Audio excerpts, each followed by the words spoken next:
Probably one of the most somber, sober messages I've ever brought to this congregation. My title is Me and My House. I'm going to read you some numbers that about knocked me off my chair.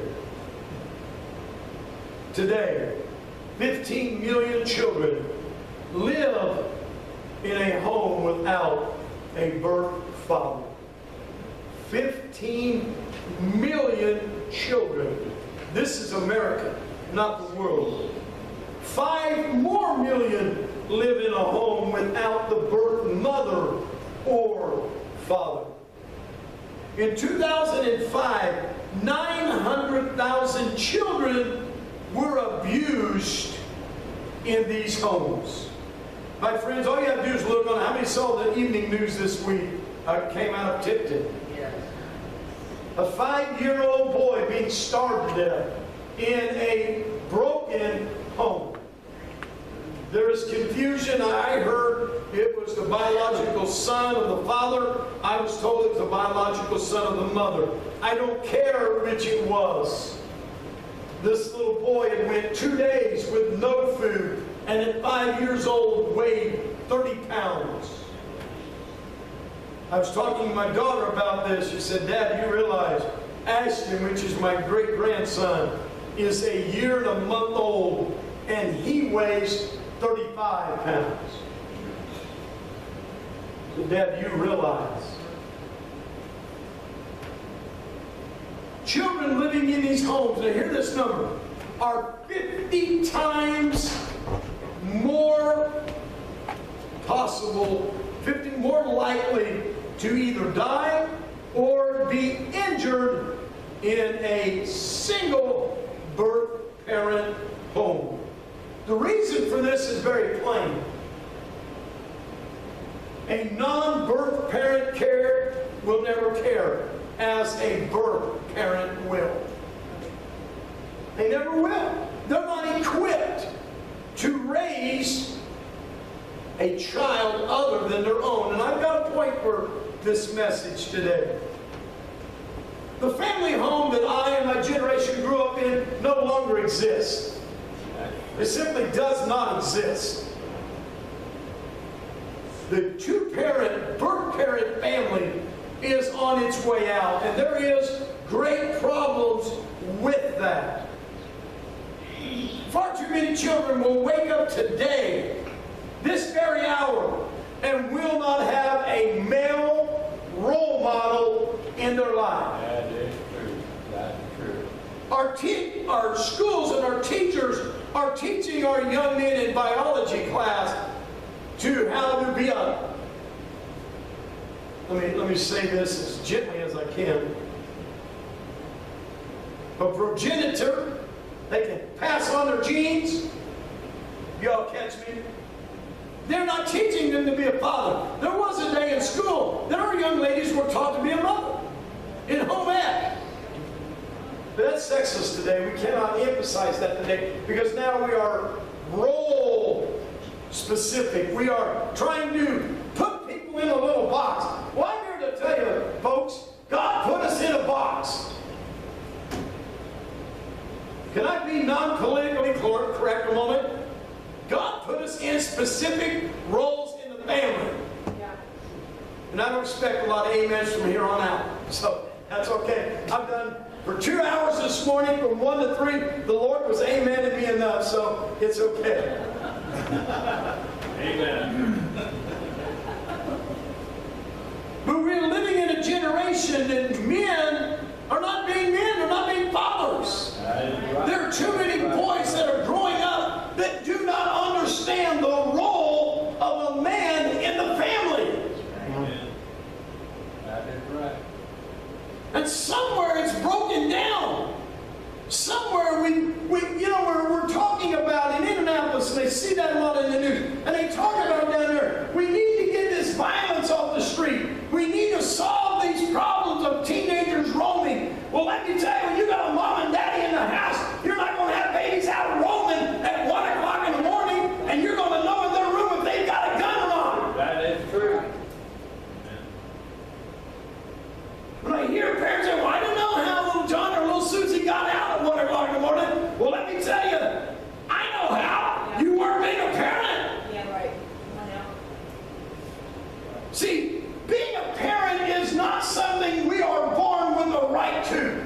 we choose to have a job, we accept certain responsibilities with that. And I thought about the suffering. I heard it in this extended news report about this 5-year-old. And I'm only going to use him as an example. They say, can you imagine the psychological problems this kid will have the rest of his life? Because it doesn't matter if it's the mom or the dad. He was abused by his birth parent. Starved by his birth parent. Do you think this young man's going to have trust issues? Right. But let me tell you, if you can't trust your mama, you can't trust your daddy, you can't trust a stranger. Yeah, you can't. Do you see marital problems ahead in his future? I do. I see a young man that's not going to be able to trust people.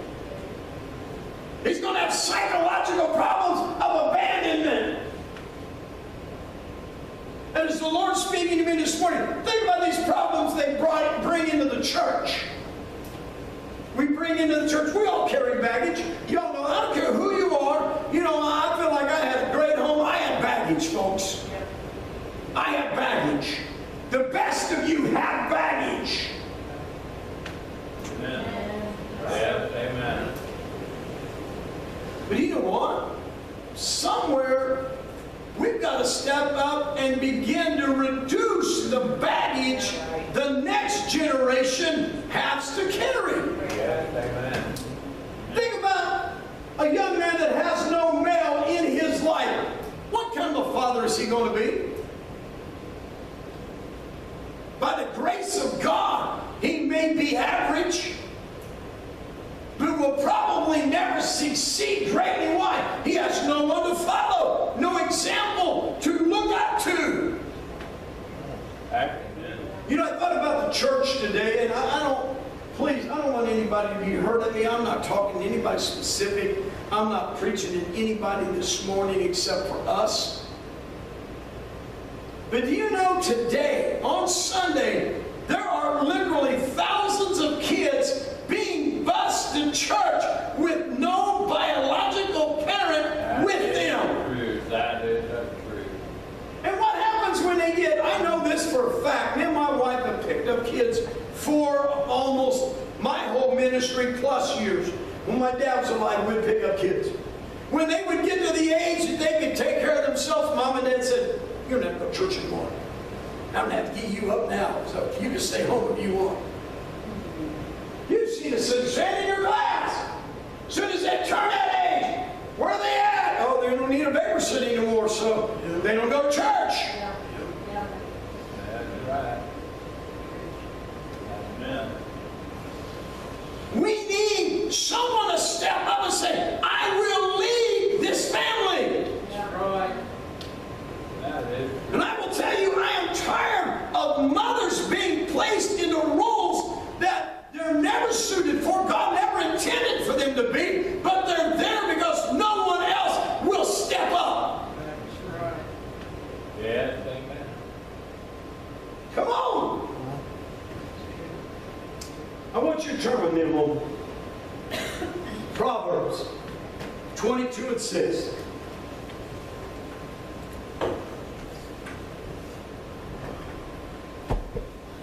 And I will tell you this, when this does go on our YouTube website, I am sure I'm not going to get 1 million hits. At least if they get past the title and get into the substance.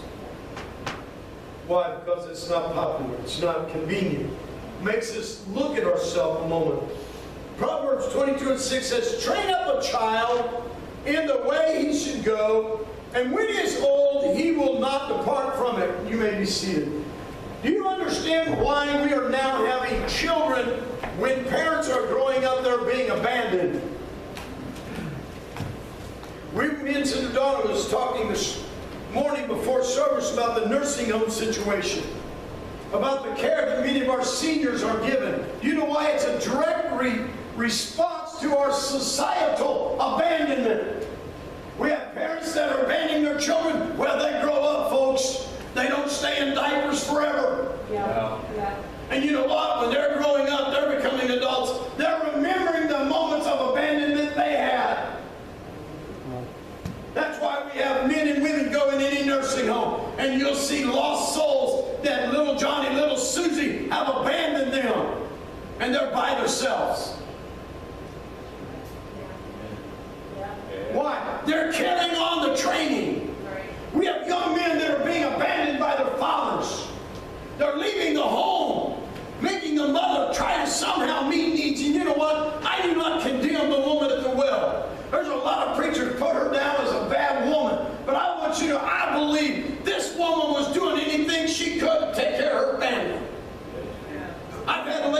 in this building, when we had a neighborhood watch, said, you know what, Pastor, I'd love to come to church here, but I'm living with a man that will not marry me, and the father of my child will not take care of him, and this man's a good father to my boy, and he won't marry me though. So I know it's wrong to live together, so I won't come to church, but I'd love to.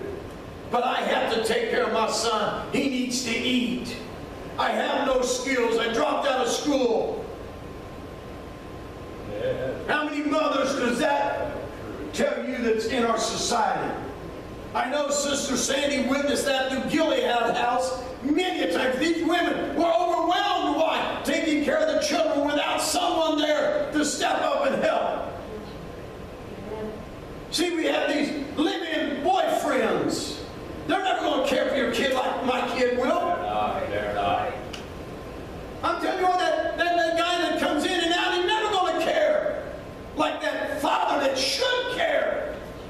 But you know what? We don't want to talk about today. We can't talk about that in society today. Because if we do that, then we're putting down a segment of our society.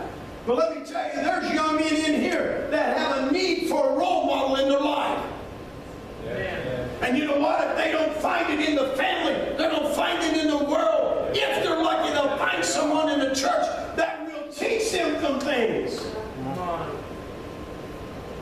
You know, my daddy never ever really played ball with me. My daddy was 40 years old when I was born. So I got my siblings got one part of my dad, and I got another part. I got the more mature part. I never wrestled with my dad any times, and there was times I was jealous of that. I never ever got to do some of the more frivolous things in life, because when I was able to do anything, my dad was in his 50s, and so he already had, and this will be a light moment for you, when my dad, some of you don't know this, but when my dad turned 40, my dad had a heart attack. And the family joke is, that was when he found out my mom was pregnant when he was 40, that he had a heart attack. That I'm the result he had a heart attack. Yeah. Oh, no, no. But I missed out on one thing I had a daddy that taught me how to be a man to take care of my wife. My daddy taught me to open the door for my wife. My daddy taught me to put the needs of my wife above me. Yes. I remember growing up, we'd go out to eat, me and my dad would eat leftovers, but my mama got a sandwich because we couldn't afford a lot, but my mama got a sandwich. See, there's some young men growing up, they don't know how to treat a woman as a woman. Please hear me this morning.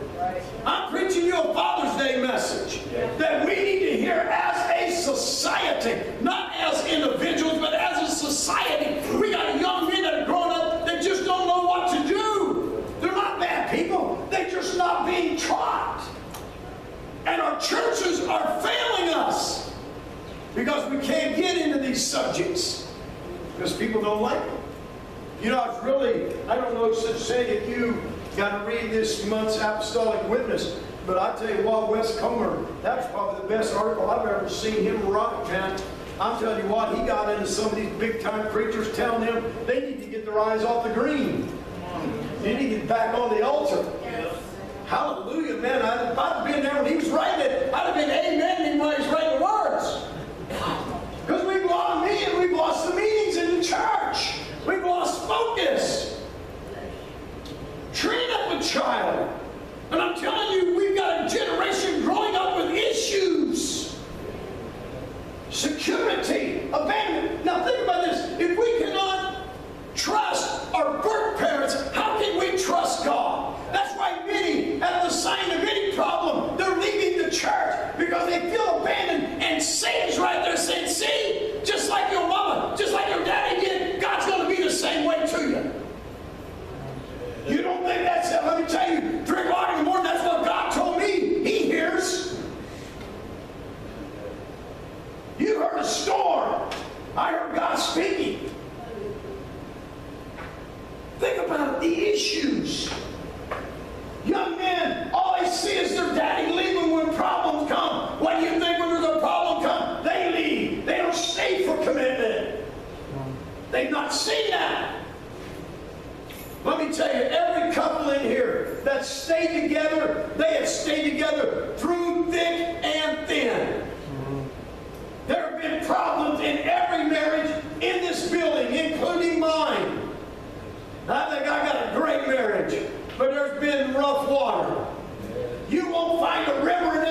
someone said, well, we stay together for the kids. But I'll tell you what, as I get older and more mature, I think that's a fantastic idea. If you can't stay because of love, at least stay and give the kids stability. That is true. They need stability. You ask Brother Ryan and Sister Sandy and Sister Tina that deal with some of these kids in the school system. They're longing for someone to care. Yes, they are. Brother Ryan said he finds more and more kids liking him because he'll tell them the truth and he'll be someone that'll be there for them. They can count on him in what role that he can play.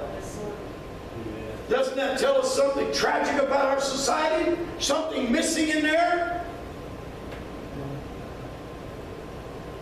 Turn with me to Deuteronomy.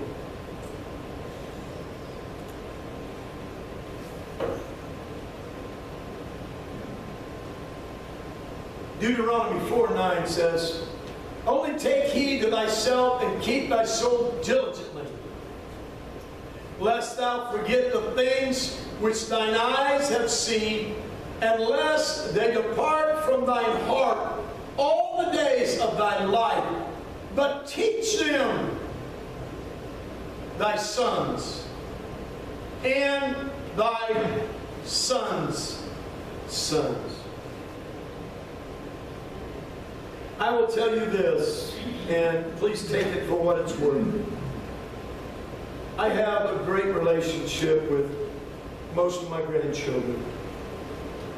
But I will tell you this, beyond the hunting and the different things that we both enjoy, the greatest time I love is when I get with them and get to talk to them about life. Get to share with them some of the things that Grandpa has went through in 62 years. Some of the things I've learned that worked, and some of the things that I've learned that doesn't work. Yes, amen. Teaching them life matters. Teaching them principles. See, we got a generation, you know, they have a generation growing up that has no idea about money. And you know, the Lord showed me something the other night. One reason we have a struggle with money, because we live off of debit and credit cards. See, my generation grew up, my daddy, I don't even know if my daddy ever owned a credit card. My daddy told me he didn't like credit much. Maybe that's where I get it. I hate credit. You got to have it, but I hate it. Because I've seen too many lives destroyed by it. But you know what? If you never ever touch money, if you never handle money, when I hear people say, you know, I brought you just the other day, when people say, you know what, a quarter ain't worth nothing. I brought to you last week that a quarter is worth something if you'll hang on to a couple. I brought you a jar in here that weighed about 35 pounds full of quarters. That's about $500 worth of them. So quarters add up if you'll hang on to them. But you know what? If you never see a bill, all you ever see is numbers. It's no big deal. You know, it's about like a congressman once said someone wasted $500 million. He said, that ain't nothing to us. We deal in trillions of dollars. Well, if 500 million ain't much to you, Faith Tabernacle will take it and I'll disperse it to our congregation and we'll be happy folks. It's no big deal. And you know, the lottery gets 500 million, you got a line around the block. But for people that deal with trillions, that is no big deal. See, if we're not careful, we lose the value. He said, what I want you to do, I want you to take heed, keep it in your soul, but somewhere you got to pass it on. You got to educate. You got to inform the next generation that they can make the right decisions.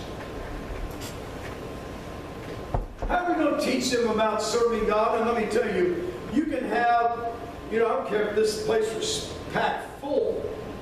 Not everybody holds the value of religion the same.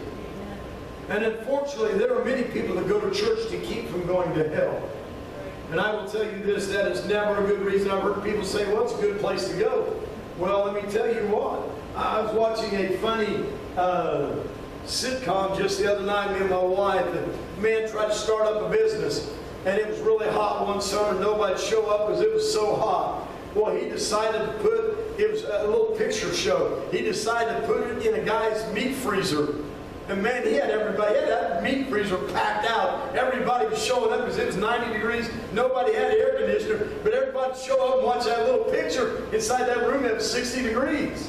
Well, they didn't show up to watch a picture. They showed up to get cold. Some folks that show up to church because they just have no other place to go. Yeah. Or maybe they don't have air conditioning and they want to show up to here. They don't have heat, so they show up. Or maybe they're asking. See, I'm so proud of this. When we got these, the attendant said, well, we can get you a cheaper card. You know, I've always talked to you about having gas Sunday. Fathers, we're having gas Sunday today. You're all getting a gas card today. And there was a church, I told you we can do that. There was a church that did it. Packed out. Go by the next Sunday, normal crowd. Why? There's no other purpose to go back.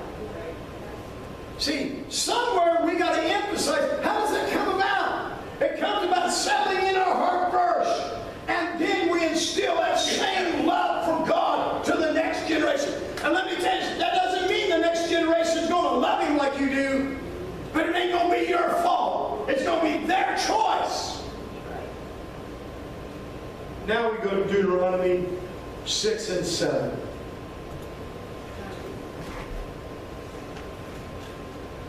Brother Ryan, please. Chapter 6, verse 7, Deuteronomy. And thou shalt teach them diligently unto thy children, and shalt talk of them when thou sittest in thy house, and when thou walkest by the way, and when thou liest down, and when thou risest up. And please, nobody be hurt at me. This has destroyed more families because we're too infatuated with our phones.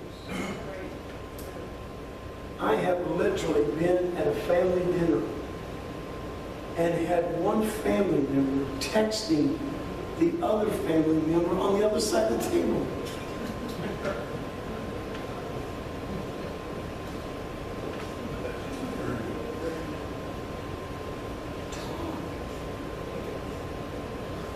There was a day that when boys and girls would come home from school, they would sit around the table. I know everybody saying, well, Pastor, you're just living in a different generation. Well, what's this generation got to say that's better? There was a day that we asked, how did school go? We knew what was happening. We knew the heartaches. We knew the bullying. We didn't have to wait for somebody to commit suicide to know they were being bullied because we'd sit around the table and find that out. Yeah.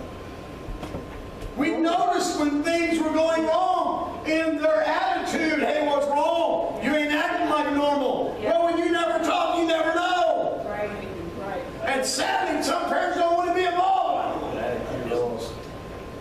You just work it out your own self. Let me tell you, I'm 62 years old, and there's times I want people to help me work out my problems. And I can't imagine 15 years old trying to face problems that are overwhelming with no help. Yeah. Teach them diligently to thy children. If you go on the internet, I tried to look up how many children are taken to church by their parents. It pulled up many different avenues and many different comments, and so many parents said, but I've got my little girl and my little boy just don't want to go to church, so I don't want to force them. Well, let me tell you something. My daddy forced me to eat what they fixed. That's right. My daddy forced me to clean up my room. My daddy forced me to take a bath once a week. It was more often than that, but I want you to smile.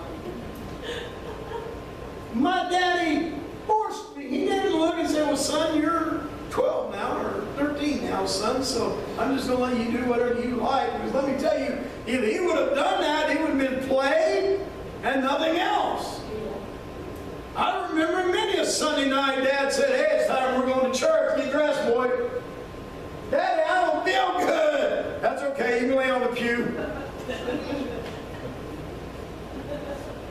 Come on! And my sister verified. When I was young, there was a lot of nights I did lay on the pew.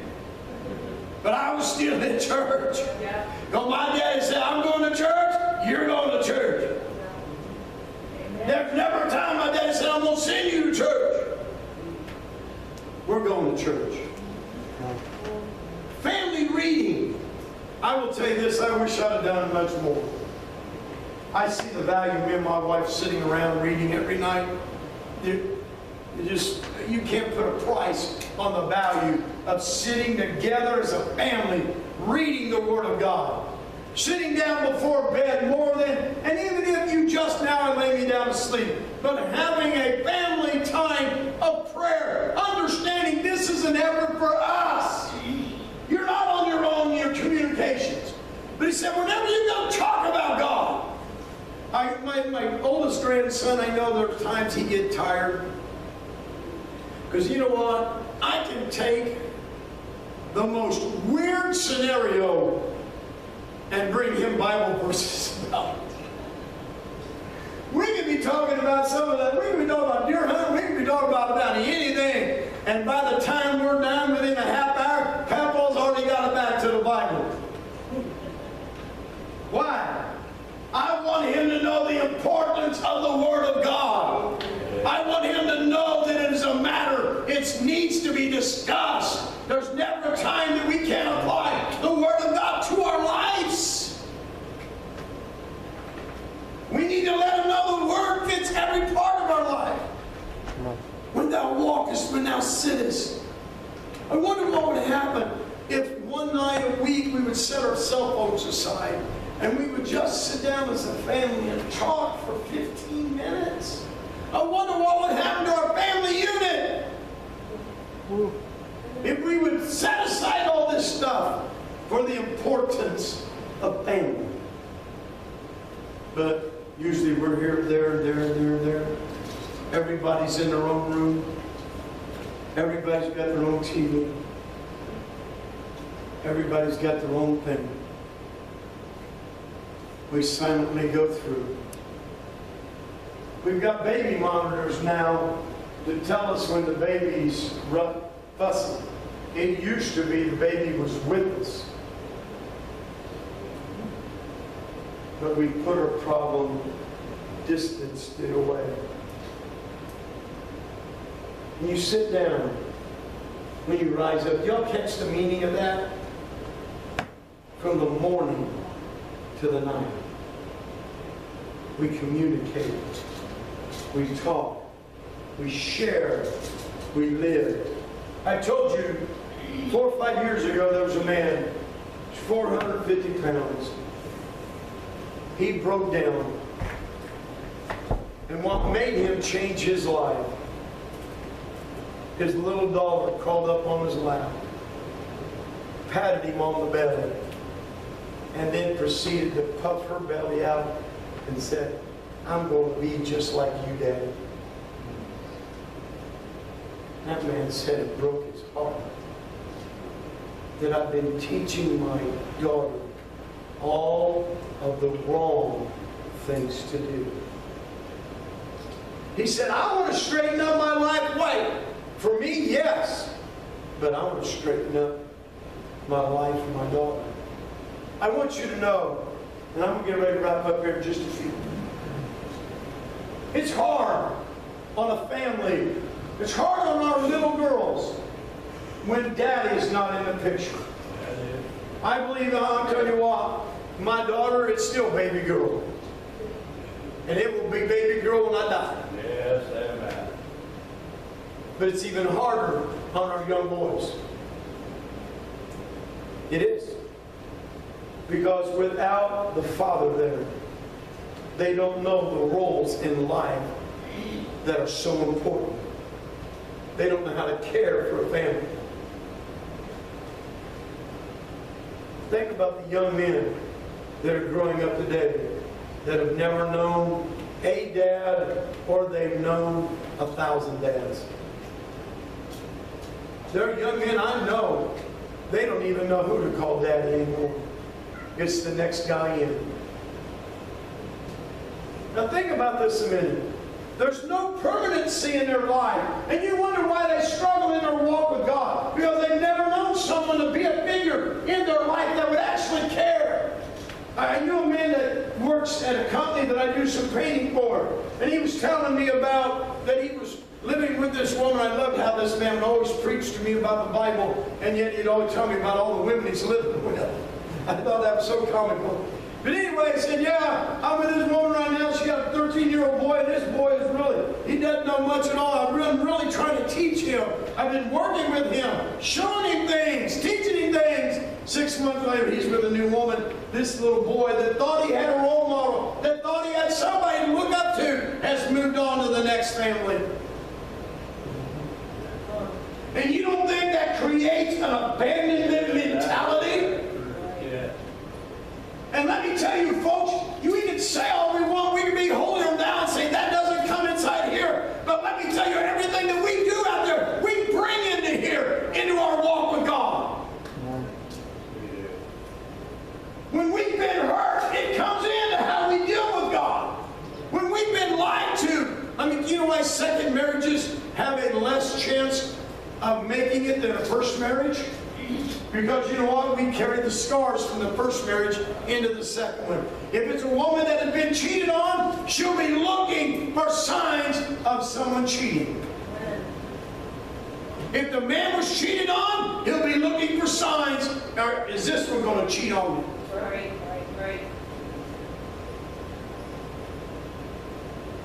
Well, that ain't fair to that second person. They had nothing to do with it. And you know what? God has nothing to do with what happened before you got with Him. But we carry that in our walk with God. Why? Because it affects our mental makeup. Amen. It will determine. You go to someone that's been in a stable home, someone that's been in a home in turmoil, you will see two different personalities. One has never known insecurity. The other one knows nothing but insecurity. I hear people say, why did I grow up on my own? Let me tell you, a 16-year-old should never have to grow up on their own. I will tell you this, I've heard parents say, well, I tell my child everything. I've heard children say, well, I don't know if I'm going to have a home to live in tomorrow. I never ever had that thought. If my daddy had financial problems, I never knew it. My daddy never worried me with it. You know why? He said, I'm dad. I'll worry about that. You be a kid. And let me tell you something, folks. It's hard enough being a kid today. I know that sometimes the youth, and I love every one of our kids here, even the smallest babies, even this little critter back here that don't even know my name yet, he's going to know it one day. If the Lord tarries and lets me live that long. But you know what? It's hard enough being a kid. The pressures of being a child today. If you don't have the right look, or if your family's not got this or that, you're put down. Right? It's a struggle. What's popular? Hang around a minute, that'll change. If you're a step behind, then no one wants to talk to you in the lunchroom. If you're smart, you're put down as being an egghead. And if you're a little slow, you're put down because you're mentally retarded. If you're a little tall, you're looked at. If you're a little short, you're looked at. If you're a little bit overweight, you're put down. Or if you're a little skinny, you're picked on. Come on, you know I'm telling you the truth. You're right, brother. And you don't think those insecurities, you don't think those problems, when there isn't someone at home to let them know that everything will be all right? And again, a mother can only do so much in a single family. Amen. They're worried about putting a roof over the head. Amen. Yes, sir. Many times they'll make poor choices. Who they allow in the house, why? Trying to get by. Amen. Yes, sir. I'm going to leave you with this verse here. Brother Randy, if you'll pull up the last verse. Sister Sandy, if you would please. Read this one. And if it seem evil unto you to serve the Lord, choose you this day whom you will serve. Whether the gods which your fathers served that were on the other side of the flood, or the gods of the Amorites, in whose land ye dwell. But as for me and my house, we will serve the Lord. But as for me and my house, we're going to serve the Lord. I mean,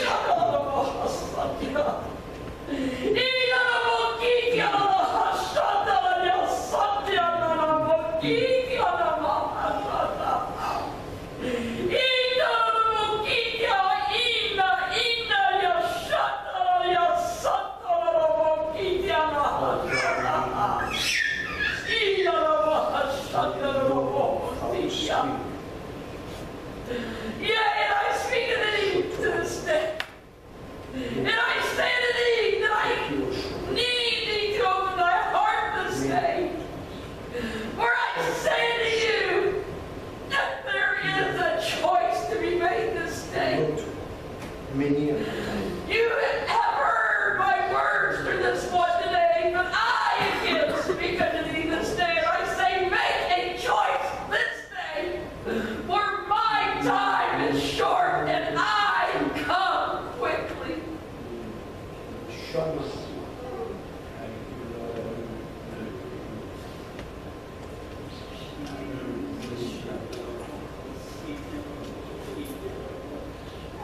you know, my friends, I brought to you, but for me and my house. First man that was ever lived didn't step up the role as a man in the family, but he allowed his wife to convince him to do something he knew better. Abraham, one of the greatest patriarchs of the Old Testament, when we read, and I taught you, one of the greatest conflicts in the world today is Islam and Christianity, which is Ishmael and Isaac. Amen? How did that come about? God said, Abraham, I'm going to give you a seed that will be greater than the stars in the heavens, more than the sands of the sea. Well, Sarai had went so many years barren, she said, you know what, Abraham, take my hand. Abraham didn't step up and say, no, I will not do it. But he succumbed to giving his role away that God intended. Where might this world be if Abraham would have stood up as a man and say, that's not God's plan? God said, by you and me, we're going to have a baby. But he gave in. And now the world is in chaos. Joshua said, I don't care what you folks do, but I'm telling you right now, I'm not only going to command it, but I'm going to lead my family to serving the Lord. It's not enough to drag them in. We've got to lead them. And there's never an age. I want you to know my children are grown up, but they still got a daddy that teaches them about the Word of God. I still at every opportunity tell them about it, and more importantly, at every moment I do my very best to live it before them. There's not going to be a place in my children's life that they can say, well, Dad got to a certain age, it wasn't that important anymore. No, till my dying breath, I want it to be the most important thing in my life, serving the Lord. And I will tell you this right now, I want to close with this. Hallelujah, hallelujah. Our children don't need gifts to tell them how much we love them. My daddy never ever bought me a gift and say, sorry son, I failed you here. My daddy made mistakes just as any other man did. But my daddy showed me love. And I will tell every father in here, and I wish I could have 10 times this room and nothing but 25-year-old daddies to tell them, shut your billfold up and start opening up your arms. That is the answer. I get so fed up and I'm not going to get into that. I'll destroy everything good I've said. But I'm telling you what, we need some dads to step up as dads. Yes, that's how we do that. Amen? And let me tell you, and I am specifically targeting some of our young men in here today, because they're on my heart. They're on my heart. Because you know what? We got some young men in here that are at a crossroads. They can turn out to be good guys, or they can fall apart. Because they come from some troubled families. And let me tell you, I want to see them turn out. And it's only going to be because God gets a hold of them and straightens them out, stabilizes them. And and let me tell you folks, we understand this and we better understand this. There are going to be more broken home children coming into this place. And somewhere we got to step up and do our part and let them know that whatever happens there, we're going to be for them here. May not always agree with them. Right, Brother Justice? Me and Brother Justice sometimes, we are definitely not on the same political platform. But let me tell you, I hope he knows he can count on me being a friend to him. We got some young men in here. We need to step up. Give them stability. Amen. I'm going to ask you to please stand up. Brother Randy, hold on a minute. Everybody be seated. Brother Randy, you take so Don in the back. We're going to get ready. And then, if you will, when you show him the room, you'll come back out, because we want to recognize the fathers of this.